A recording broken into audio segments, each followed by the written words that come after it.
Hello student, मैं doctor Ramesh Kumar Tamboli, assistant professor of zoology, Kirodimal government arts and science college Raigarh.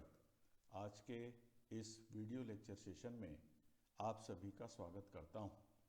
आज हम BSc part 1 zoology paper 1 unit 3 के अंतर्गत earthworm के डाइजेस्टिव सिस्टम का विस्तार से अध्ययन करने जा रहे हैं।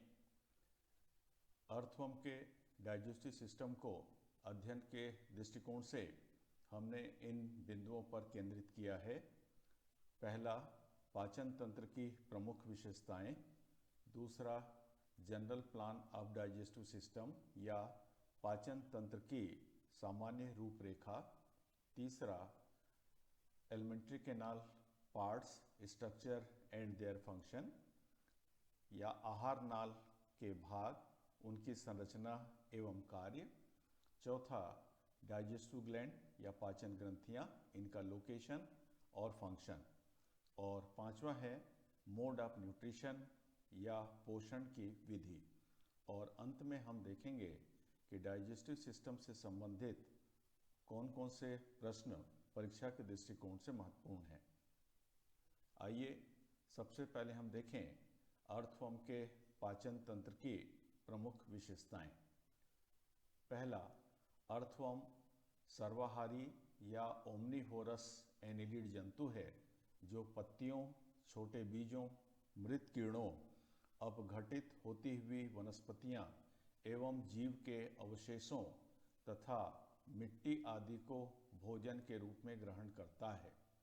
दूसरा, आहार नाल के अगले भाग में स्थित बक्कल चेंबर माउथ से बाहर निकलकर भोजन को पकड़कर या उसे भरकर आहार नाल के भीतर खींच कर ले जाता है। इस तरह बक्कल चेंबर भोजन का अंतर्ग्रहण या इंजेशन करने का कार्य करता है। तीसरी विशेषता, आहार नाल में ग्रहण किए गए भोजन को पीसने का कार्य गिजार्ड करता है, इसलिए गिजार्ड को ग्राइंडिंग मशीन भी कहा जाता है। चौथा, इंटेस्टिनल सी की आकार में बड़ी और आहार नाल से संलग्न डाइजेस्टिव ग्लैंड है तथा अन्य जो डाइजेस्टिव ग्लैंड होती हैं ये आहार नाल की दीवार में धसी हुई होती हैं या डिफ्यूज्ड होती हैं। पांचवी विशेषता, इंटेस्टाइन आहार नाल का सर्वाधिक लंबा भाग होता है। इसका अगला भाग भोजन को पचाने का, मध्य भाग पचे हुए भोजन में से आवश्यक और उपयोगी पदार्थों का अवशोषण करने का तथा अंतिम भाग रेक्टम के रूप में कार्य करता है। छठवीं विशेषता, अपचित भोजन एवं मिट्टी आहार नाल के अंतिम भाग रेक्टम से एनस के द्वारा छोटी छोटी गोलियों के रूप में शरीर से बाहर निकाल दिया जाता है। इस भाग को कास्टिंग कहते हैं।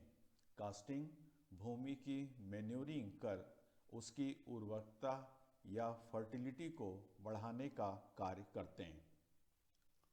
आइए अब हम देखें अर्थवर्म के डाइजेस्टिव सिस्टम का जनरल प्लान या पाचन तंत्र की सामान्य रूपरेखा। अर्थवर्म के डाइजेस्टिव सिस्टम को दो भागों में बांटा जा सकता है। पहला, एलिमेंट्री कैनाल या आहार नाल और दूसरा है डाइजेस्टिव ग्लैंड या पाचन ग्रंथियां। अर्थवर्म का जो एलिमेंट्री कैनाल या आहार नाल है वो रचनात्मक दृष्टिकोण से अनेक भागों में विभक्त होता है और इन भागों का जो क्रम है वो इस तरह से होता है। पहला भाग ये कहलाता है माउथ, जो अर्थवर्म के शरीर के सबसे सामने की ओर पहले खंड में उसके अधर या वेंट्रल साइड पर स्थित होता है। आहार नली का दूसरा भाग ये बक्कल चेंबर कहलाता है, जो शरीर में पहले और तीसरे खंड के बीच में स्थित होता है। तीसरा भाग यह फेरिंग्स कहलाता है, जो तीसरे और चौथे खंड के मध्य स्थित होता है। चौथा भाग यह ओइसोफेगस कहलाता है। यह 5 से 7वें खंड के बीच स्थित होता है।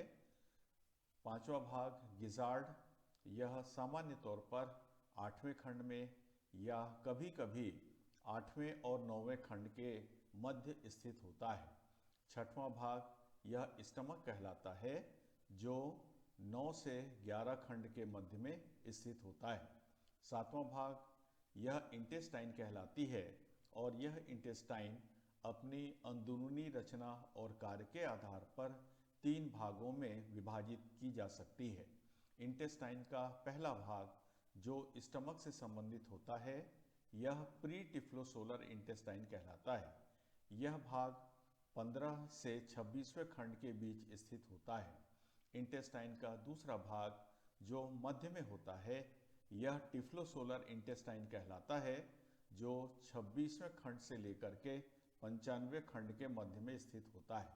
और अंतिम भाग यह पोस्ट टिफ्लोसोलर इंटेस्टाइन कहलाता है, जो 96वें खंड से लेकर के 120 खंड या अंतिम खंड तक फैला हुआ होता है, स्थित होता है। एलिमेंट्री कैनाल का जो अंतिम भाग है वह एनस कहलाता है। ये शरीर के सबसे पिछले भाग पर एक छिद्र के रूप में स्थित होता है।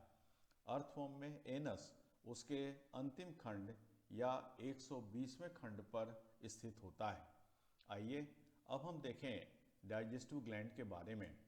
अर्थवर्म में जो डाइजेस्टिव ग्लैंड पाई जाती हैं उनके नाम तथा उनकी स्थिति या लोकेशन इस तरह से हैं। पहली ग्रंथि यह कहलाती है सलाइवरी ग्लैंड। सलाइवरी ग्लैंड ये फेरिंक्स की छत पर फेरेंजियल बल्ब में स्थित होती है। दूसरी ग्रंथि यह ग्लैंडुलर इपिथेलियम ऑफ स्टमक कहलाती है, जिसे हम आमाशय की ग्रंथिल इपिथेलियम भी कहते हैं। इसका लोकेशन होता है स्टमक के इंटरनल वॉल पर। यह धंसी हुई अवस्था पर होती हैं।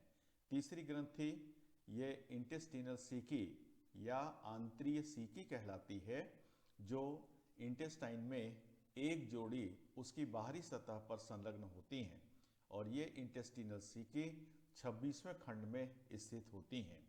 चौथी डाइजेस्टिव ग्लैंड यह इंटेस्टिनल इपिथेलियम या आंत्रीय इपिथेलियम कहलाती है, जो इंटेस्टाइन के वॉल के भीतर की सतह पर धंसी हुई अवस्था पर होती है। इस चित्र में हम अर्थवर्म के डाइजेस्टिव सिस्टम में एलिमेंट्री कैनाल को देख सकते हैं। तो सबसे सामने की ओर वेंट्रल साइड पर माउथ होता है। माउथ के बाद अगला भाग बक्कल केविटी, फिर pharynx, oesophagus, gizzard, stomach, pre typhlosolar intestine, then intestinal caeca, typhlosolar intestine and post typhlosolar intestine. और आहार नली का सबसे पिछला भाग जो शरीर से बाहर खुलता है, उस अपर्चर को एनस कहा जाता है। आहार नली के विभिन्न रचनाओं की जो आंतरिक संरचना है, जिसे हम हिस्टोलॉजी कहते हैं, वो अलग अलग होती है। इस चित्र में उसे पृथक पृथक दर्शाया गया है। यदि फेरिंक्स की हिस्टोलॉजी हम देखें तो वो अंदरूनी तौर पर इस तरह से दिखाई देती है। गिजार्ड ये मस्कुलर होती है, ग्राइंडिंग मशीन के रूप में होती है और इसलिए अपने कार्य के अनुरूप इसकी आंतरिक संरचना अलग दिखाई देती है। इंटेस्टाइन के 3 भाग होते हैं। पहला प्री टिफ्लोसोलर इंटेस्टाइन, दूसरा टिफ्लोसोलर इंटेस्टाइन और तीसरा पोस्ट टिफ्लोसोलर इंटेस्टाइन। इंटेस्टाइन की इन अंदरूनी रचनाओं में अंतर के कारण से इंटेस्टाइन को इन 3 भागों पे विभाजित किया गया है। हिस्टोलॉजी का भी हम विस्तार से आगे जब इन भागों की संरचना का अध्ययन करेंगे उस समय हम देखेंगे। आइए अब हम पहले देखते हैं एलिमेंट्री कैनाल के बारे में। केचवे का जो एलिमेंट्री कैनाल या आहार नली है, यह एक लंबी सीधी नलिका के समान रचना होती है, जो शरीर के अग्र सिरे पर स्थित माउथ से प्रारंभ होकर शरीर के पिछले और अंतिम सिरे पर स्थित एनस तक फैली हुई होती है। आहार नाल की बाहरी सतह और त्वचा के मध्य लगे सेप्टा आहार नाल को उसके निर्धारित खंडों में निर्धारित स्थान पर बनाए रखने का कार्य करते हैं।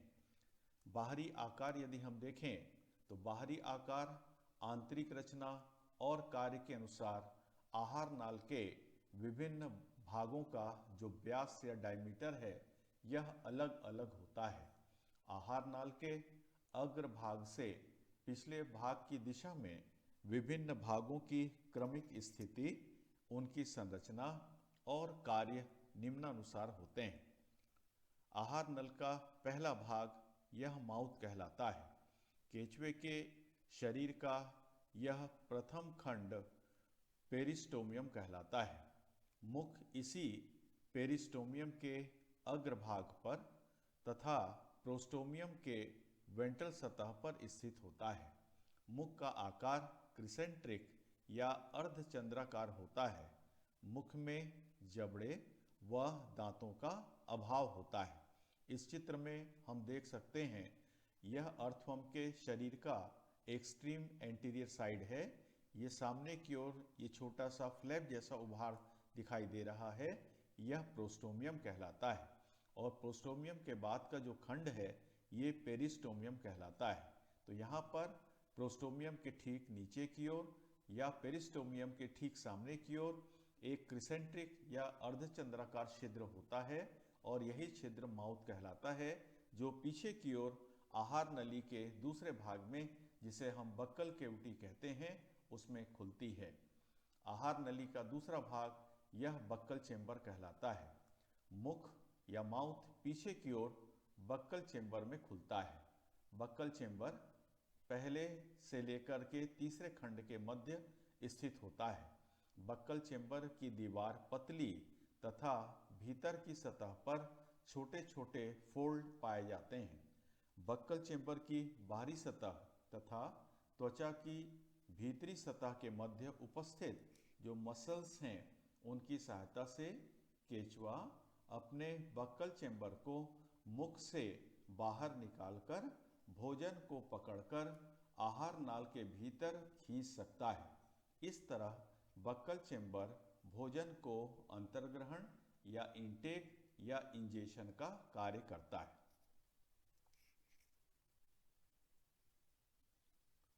आहार नाल का तीसरा भाग यह फेरिंक्स कहलाता है।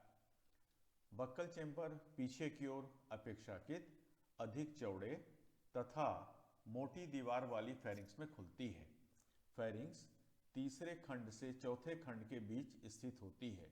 बाहर की सतह पर आगे की ओर यह एक दबाव के द्वारा बक्कल चेंबर से अलग दिखाई देती है।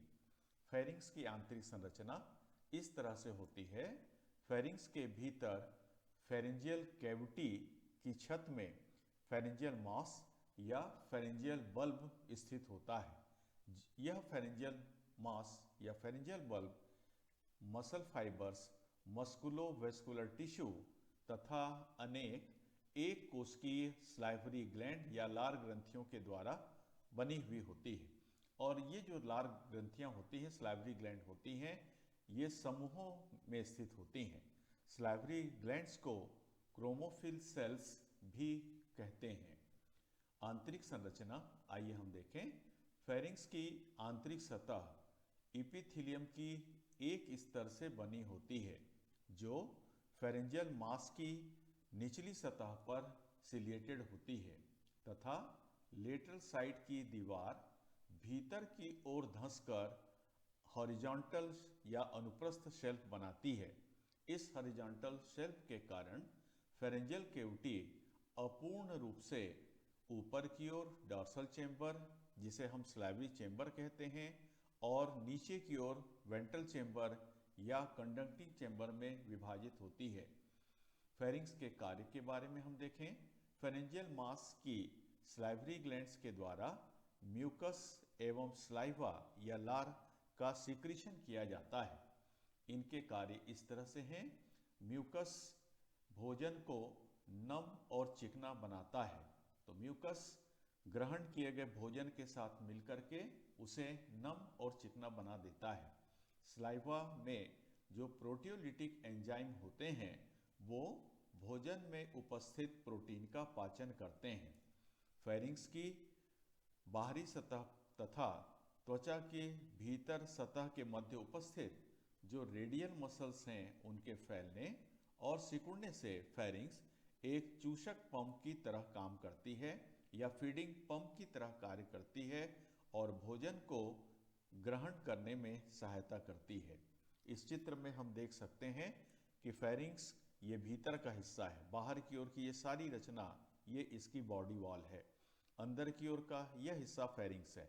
तो फेरिंक्स में हम देख रहे हैं कि इसकी जो अंदरूनी दीवार है वह इपिथीलियम की एक परत के द्वारा बनी हुई है, लेकिन इपिथीलियम की वह परत जो फेरेंजियल बल्ब या फेरेंजियल मास की से लगी हुई होती है उसकी दीवारें ये सिलिएटेड होती हैं, इनमें सिलिया की कतार पाई जाती हैं।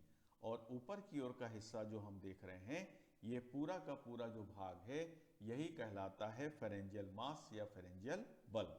और इसी भाग में बहुत सारी संरचनाएं होती हैं जो मसल फाइबर, मस्कुलोवेस्कुलर टिश्यू तथा अनेक एक कोशिकीय सलाइवरी ग्लैंड के समूहों से निर्मित होती है।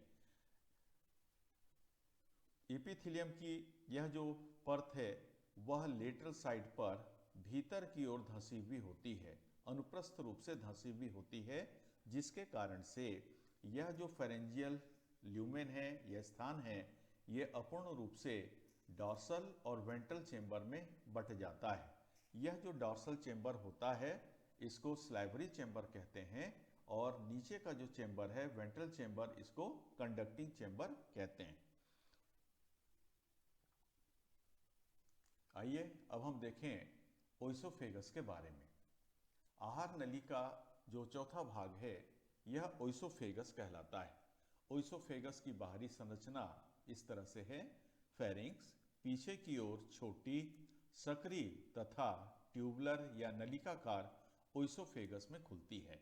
ओइसोफेगस यह 5वें खंड से लेकर के 7वें खंड तक फैली हुई होती है। ओइसोफेगस की दीवार पतली और नॉन ग्लैंडुलर या ग्रंथि रहित होती है तथा इसके आंतरिक सतह पर अनेक छोटे छोटे अनुप्रस्थ उभार या फोल्ड्स पाए जाते हैं। ओइसोफेगस का कार्य इस तरह से है कि ओइसोफेगस भोजन को फेरिंक्स से गिजार्ड में पहुंचाने का कार्य करती है। आहार नली का 5वां भाग यह गिजार्ड कहलाता है। गिजार्ड की बाहरी संरचना इस तरह से होती है। ओइसोफेगस के पीछे की ओर 8वें खंड में स्थित एक कड़े लगभग अंडाकार गांठ जैसी रचना दिखाई देती है और इसी रचना को गिजार्ड कहा जाता है। इस तरह ओइसोफेगस अपने पीछे की ओर 8वें खंड में गिजार्ड में खुलती है। गिजार्ड की दीवार मोटी, दृढ़ तथा कठोर होती है। आइए इसकी आंतरिक संरचना हम देखते हैं। गिजार्ड की दीवार, अंदरूनी दीवार, ये सर्कुलर मसल्स की अनेक परतों के द्वारा निर्मित होती है तथा इस दीवार की आंतरिक सतह पर एक लंबी इपिथेलियम कोशिकाओं की परत होती है। इस कॉलम इपिथेलियम के भीतर की सतह पर कठोर क्यूटिकल की परत पाई जाती है। इस क्यूटिकल के परत का निर्माण यही कॉलम इपिथेलियम सेल्स के सिक्रीशन के द्वारा होता है। गिजार्ड का कार्य। सर्कुलर मसल की गति से गिजार्ड में आया हुआ भोजन कठोर क्यूटिकल के मध्य पीस लिया जाता है। इस तरह गिजार्ड भोजन को पीसने का काम करता है, इसलिए गिजार्ड को ग्राइंडिंग मशीन कहा जाता है। इस चित्र में हम गिजार्ड की संरचना देख सकते हैं। ये बॉडी वॉल है, इसकी संरचना सभी में समान होती है। भीतर की ओर हम देखें तो गिजार्ड की जो दीवार है ये सर्कुलर मसल की अनेक परतों के द्वारा बनी हुई होती है। तो यहाँ पर जो रचनाएं हम देख रहे हैं ये सभी सर्कुलर मसल्स हैं। ये मोटी परत होती है और सर्कुलर मसल्स के भीतर की ओर यहाँ पर हम देख सकते हैं ये इपिथेलियम की एक परत पाई जाती है और इपिथीलियम की ये कोशिकाएं अपेक्षाकृत लंबाई में अधिक होती हैं, इसलिए इनको कॉलम इपिथीलियम कहा जाता है। और इस इपिथीलियम के सबसे भीतर की सतह पर एक क्यूटिकल की कठोर परत पाई जाती है और इस क्यूटिकल की कठोर परत का जो निर्माण या सिक्रीशन होता है यह भी इन्हीं इपिथीलियम सेल्स के स्राव या सिक्रीशन के द्वारा होता है। जो भी भोजन इस गिजार्ड के अंदर प्रवेश करता है ये सर्कुलर मसल इस तरह से संकुचित होती हैं और फैलती हैं, तो निरंतर फैलने और संकुचित होने के कारण से इनके भीतर की सतह पर जो क्यूटिकल होती है उन क्यूटिकल के परतों के बीच में भोजन ये पूरी तरह से क्रश हो जाता है, ग्राइंड हो जाता है। अर्थवर्म में दांत नहीं पाए जाते हैं, इसलिए भोजन को पीसने का काम या ग्राइंड करने का काम ये गिजार्ड करती है, इसलिए गिजार्ड को ग्राइंडिंग मशीन कहा जाता है। छठवां भाग यह स्टमक कहलाता है। गिजार्ड के पीछे पतली नलिका के रूप में 9वें खंड से लेकर के 14वें खंड तक स्टमक स्थित होती है। स्टमक के अगले और पिछले सिरे पर स्फिंक्टर पाए जाते हैं जो स्टमक में भोजन के प्रवेश करने और स्टमक से भोजन को इंटेस्टाइन में जाने की प्रक्रिया का नियंत्रण करते हैं। आंतरिक संरचना: स्टमक की दीवार पतली, वेस्कुलर तथा ग्लैंडुलर होती है और इसके भीतर की सतह पर भी महीन फोल्ड्स पाए जाते हैं। स्टमक का कार्य: स्टमक की दीवार में स्थित जो ग्लैंडुलर सेल्स होती हैं उनके द्वारा निम्न कार्य किए जाते हैं। ये ग्लैंड, पहली ग्लैंड है कैल्सीफेरस ग्लैंड। कैल्सीफेरस ग्लैंड का जो सिक्रीशन होता है उसका कार्य इस तरह से है। कैल्शियम तथा कार्बन डाइऑक्साइड का सिक्रीशन करती हैं और भोजन में उपस्थित कैल्शियम तथा कार्बोनेट को कैल्साइट में बदलकर उन्हें बाहर निकालने का काम करती हैं। केचुए अपने भोजन के साथ मिट्टी भी खाते हैं और मिट्टी में उपस्थित जो ह्यूमिक एसिड है उसे न्यूट्रलाइज या निष्प्रभाव करने का कार्य भी ये कैल्सीफेरस ग्लैंड करती हैं। दूसरे तरह की ग्लैंड, इन्हें हम कहते हैं प्रोटियोलिटिक एंजाइम स्रावित करने वाली ग्लैंड या सेल्स। कुछ ग्लैंडुलर सेल्स प्रोटियोलिटिक एंजाइम का सिक्रीशन करती हैं जो भोजन में उपस्थित प्रोटीन का पाचन करती हैं। इस चित्र में हम स्टमक के बारे में देख सकते हैं। ये स्टमक है जो 9वें खंड से लेकर के 14वें खंड के बीच में स्थित है।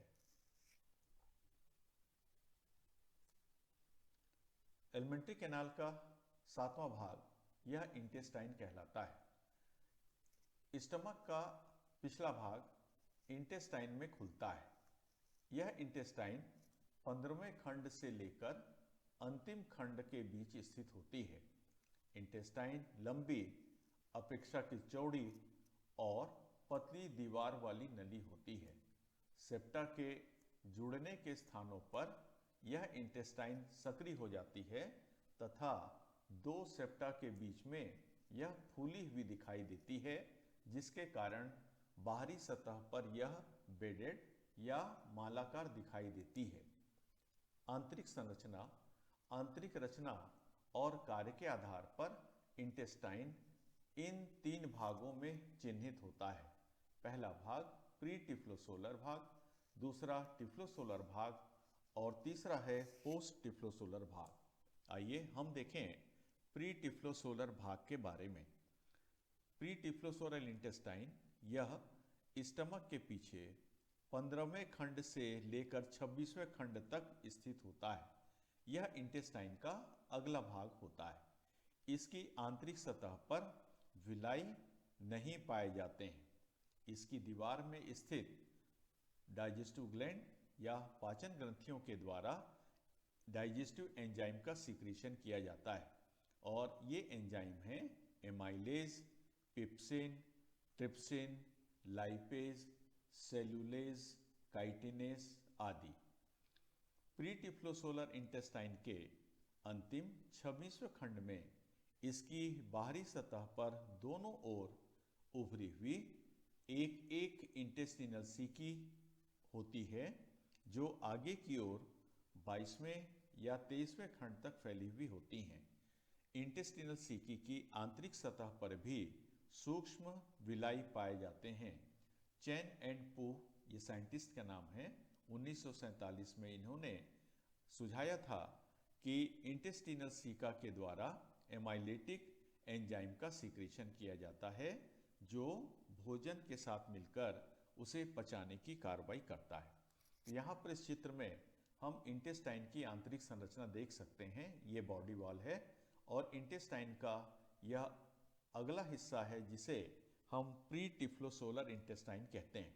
तो इंटेस्टाइन की यह दीवार एक परत के द्वारा बनी हुई है और इसके भीतर की सतह पर जो विल्ली हैं वो बहुत लो फोल्डेड होती हैं या रिड्यूस होती हैं, और इसलिए हम कहते हैं कि इनमें विलाई या इंटेस्टिनल फोल्ड्स एब्सेंट होती हैं। इंटेस्टाइन का मध्य भाग यह कहलाता है टिफ्लोसोलर भाग या टिफ्लोसोलर इंटेस्टाइन। तो इंटेस्टाइन का मध्य भाग जो प्री टिफ्लोसोलर भाग के पीछे 27वें खंड से लेकर अंतिम के 25 खंडों को छोड़कर अन्य सभी के मध्य भाग से गुजरता है, यह भाग टिफ्लोसोलर इंटेस्टाइन या टिफ्लोसोलर भाग कहलाता है। टिफ्लोसोलर भाग की संपूर्ण आंतरिक सतह पर प्री टिफ्लोसोलर भाग की तुलना में अपेक्षाकृत बड़े आकार के विलाई होते हैं, जिनमें से ऊपर की ओर मध्य में स्थित एक विलाई लंबाई में सर्वाधिक बड़ी होती है, जिसे टिफ्लोसोल कहा जाता है। विलाई तथा टिफ्लोसोल इंटेस्टाइन की भोजन अवशोषण सतह और उसकी क्षमता को बढ़ा देते हैं, जिससे भोजन अवशोषण की क्षमता में वृद्धि हो जाती है। भोजन में से ज़्यादा उपयोगी पदार्थों का अवशोषण किया जाता है। इस चित्र में टिफ्लोसोलर इंटेस्टाइन को हम देख सकते हैं। बाहर की ओर का यह भाग इसका बॉडी वॉल है और भीतर की ओर हम देख रहे हैं ये छोटे छोटे जो उभार दिखाई दे रहे हैं, इन्हीं उभारों को हम विलाई कहते हैं। और ये सारे जो विलाई होते हैं ये इंटेस्टाइन के भीतर की सतह की ओर उभरे हुए होते हैं, लेकिन एक विलाई का आकार ये काफ़ी बड़ा होता है और ये डॉर्सल साइड पर होता है और इस बड़े विलाई को टिफ्लोसोल कहा जाता है। तो टिफ्लोसोल की उपस्थिति के कारण से इंटेस्टाइन के इस भाग को टिफ्लोसोलर इंटेस्टाइन कहा जाता है। इंटेस्टाइन का पिछला भाग यह पोस्ट टिफ्लोसोलर भाग या पोस्ट टिफ्लोसोलर इंटेस्टाइन कहलाता है। इंटेस्टाइन का अंतिम भाग जो टिफ्लोसोलर भाग के पीछे अंतिम के 25 खंडों के मध्य स्थित होता है, यह भाग पोस्ट टिफ्लोसोलर भाग कहलाता है। इस भाग को रेक्टम भी कहते हैं। पोस्ट टिफ्लोसोलर भाग की दीवार पतली होती है तथा इसकी संपूर्ण आंतरिक सतह पर विलाई अत्यंत छोटे या रिड्यूस होते हैं तथा टिफ्लोसोल अनुपस्थित होता है। इंटेस्टाइन का पोस्ट टिफ्लोसोलर भाग अंतिम खंड में एनस के द्वारा शरीर के बाहर खुलता है। एनस के द्वारा बाहर निकाले गए कास्टिंग को केचुआ अपने बिल के मुख पर जमा करता है। इस चित्र में हम देख सकते हैं ये पोस्ट टिफ्लोसोलर इंटेस्टाइन का भाग है, ये बॉडी वॉल है। भीतर की सतह पर ये इंटेस्टाइन की दीवार है जो एक परत से बनी हुई है और इनमें भी जो उभार हैं या विल्ली हैं ये काफ़ी लो होते हैं। यहाँ पर भोजन को, अपचित भोजन को अंतिम खंड में स्थित एनस के द्वारा शरीर से बाहर निकाला जाता है। एनस को हम इस चित्र पे देख सकते हैं। ये सारा का सारा जो भाग है यही भाग है पोस्ट टिफ्लोसोलर इंटेस्टाइन और ये पोस्ट टिफ्लोसोलर इंटेस्टाइन पीछे की ओर एक छिद्र के द्वारा शरीर से बाहर खुलता है, जिसके माध्यम से अपचित भोजन शरीर से बाहर निकाला जाता है और इस छिद्र को एनस कहते हैं। ये एक तुलनात्मक चित्र है जिसमें प्री टिफ्लोसोलर, टिफ्लोसोलर और पोस्ट टिफ्लोसोलर इंटेस्टाइन को हम देख सकते हैं।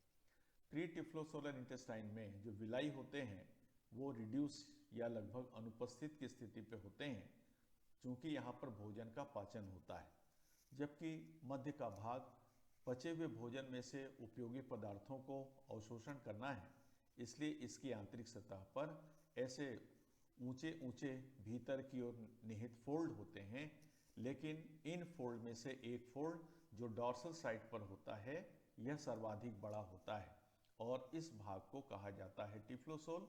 और इसलिए इंटेस्टाइन के जितनी लंबाई पर टिफ्लोसोल होता है उस भाग को टिफ्लोसोलर इंटेस्टाइन या टिफ्लोसोलर रीजन कहते हैं। यह है अंतिम भाग इंटेस्टाइन का, जिसे पोस्ट टिफ्लोसोलर रीजन कहते हैं।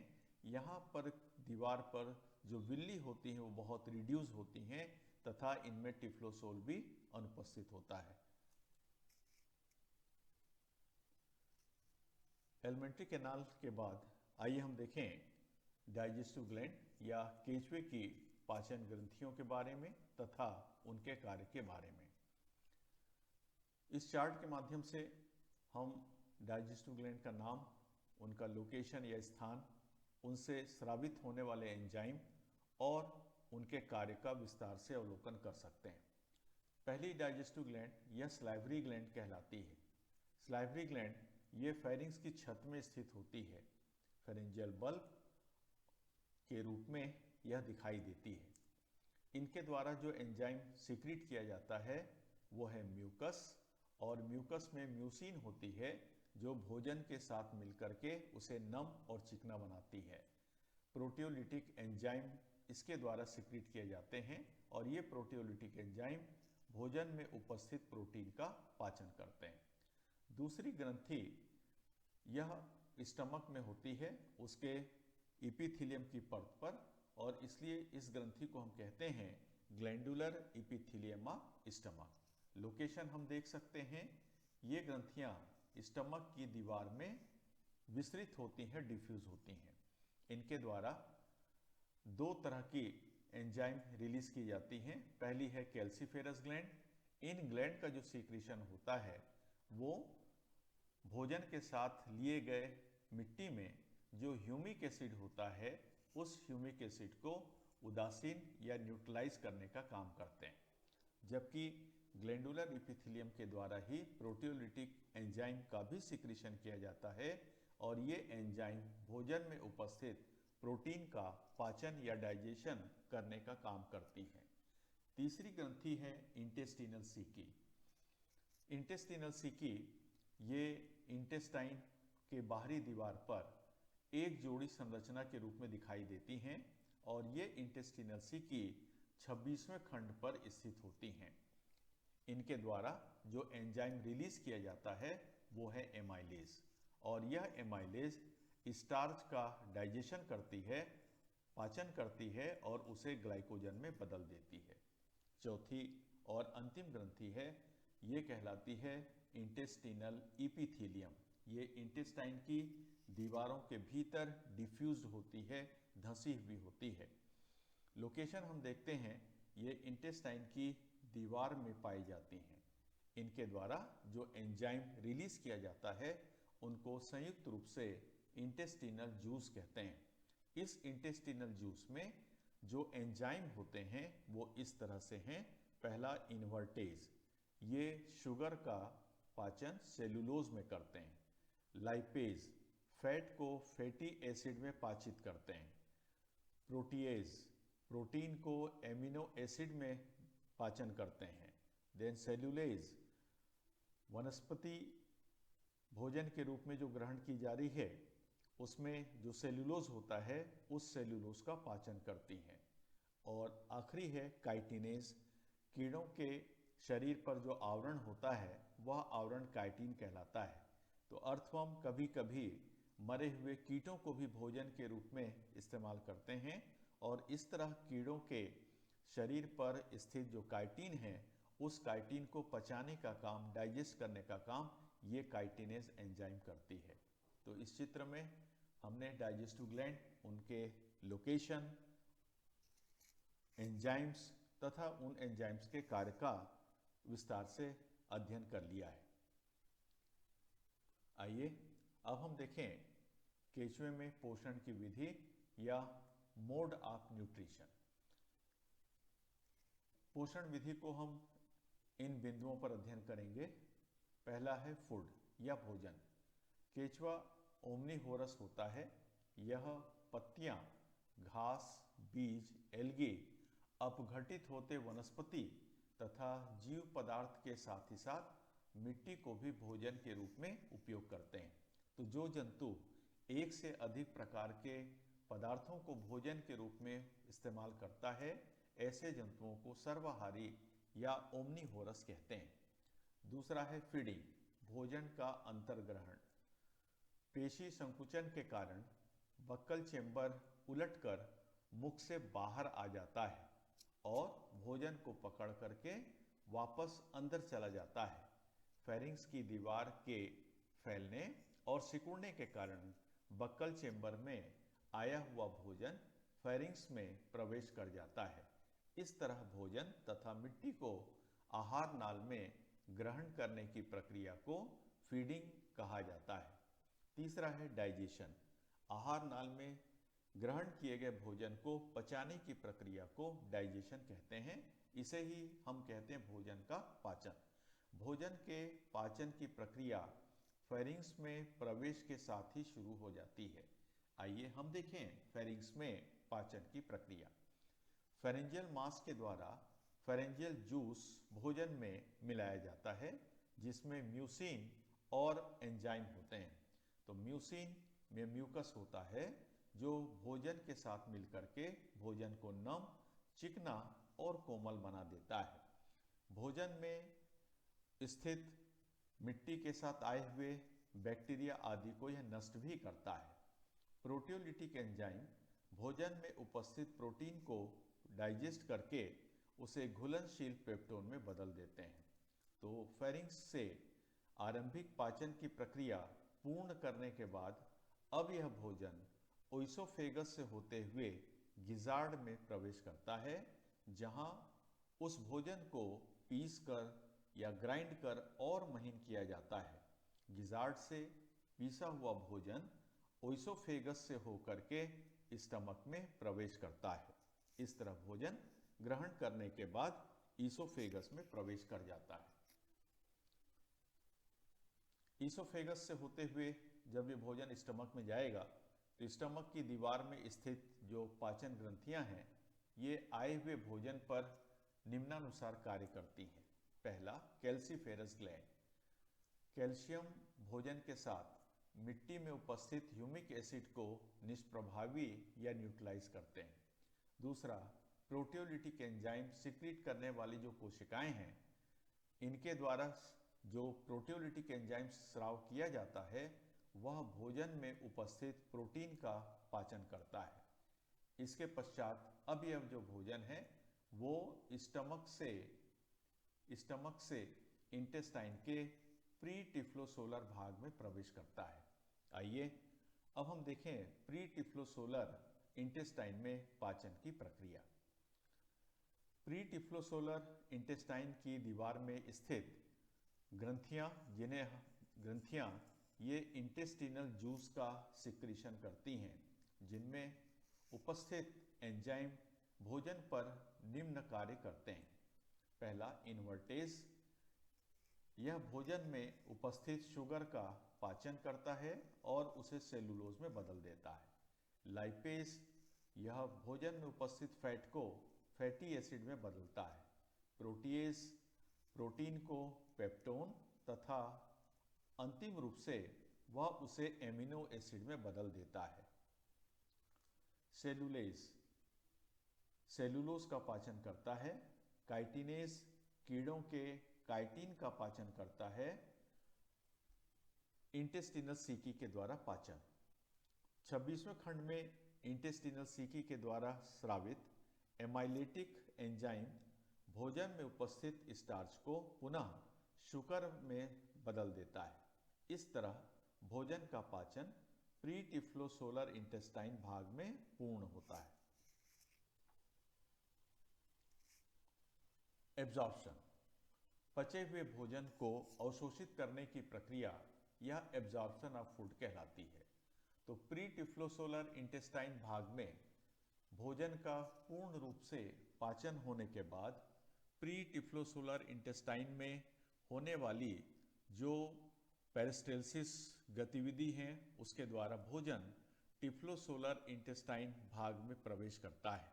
टिफ्लोसोलर इंटेस्टाइन भाग में टिफ्लोसोल तथा विलाई के द्वारा भोजन में उपस्थित उपयोगी पदार्थों का अवशोषण कर लिया जाता है।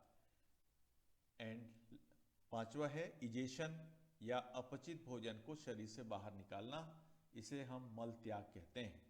टिफ्लोसोलर इंटेस्टाइन भाग से जो अपचित भोजन एवं मिट्टी है वह पोस्ट टिफ्लोसोलर इंटेस्टाइन भाग में, जिसे हम रेक्टम भी कहते हैं, उसमें प्रवेश करता है, जहां से वह अपेक्षाकृत कड़ा होकर मल का रूप ले लेता है।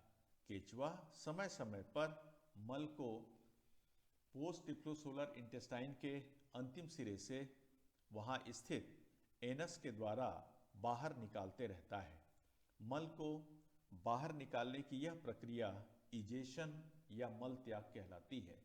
केचुए का मल मिट्टी युक्त छल्लेदार होता है, जो केचुए के द्वारा अपने बिल के बाहरी द्वार पर छल्लेदार ढेरों के रूप में जमा किया जाता रहता है और इसे ही केचुए की कास्टिंग कहा जाता है।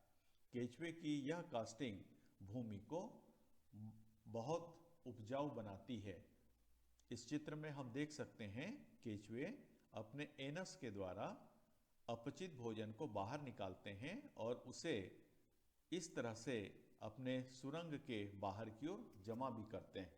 तो इसी रचना को, त्यागे हुए भाग को हम कास्टिंग कहते हैं और यह कास्टिंग भूमि को नम उपजाऊ बनाने में सहायक होती है। आइए अब हम देखें क्वेश्चन आवर। परीक्षा में सामान्य तौर पर जो प्रश्न पूछे जाते हैं वो इस तरह से हैं। पहला, केचुए के पाचन तंत्र एवं पोषण विधि का वर्णन कीजिए। दूसरा, संक्षिप्त टिप्पणियां लिखिए गिजार्ड टिफ्लोसोल।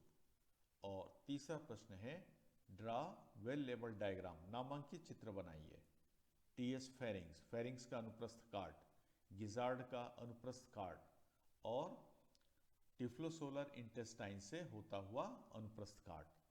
और चौथा है एलिमेंट्री कैनाल। और ये कंटेंट हमने जो लिया है, सजेस्टेड रीडिंग इस तरह से हैं।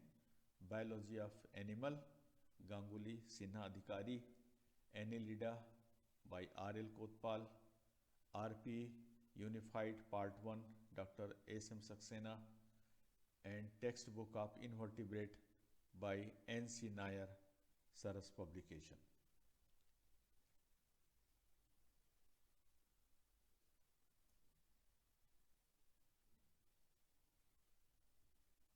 Thank you.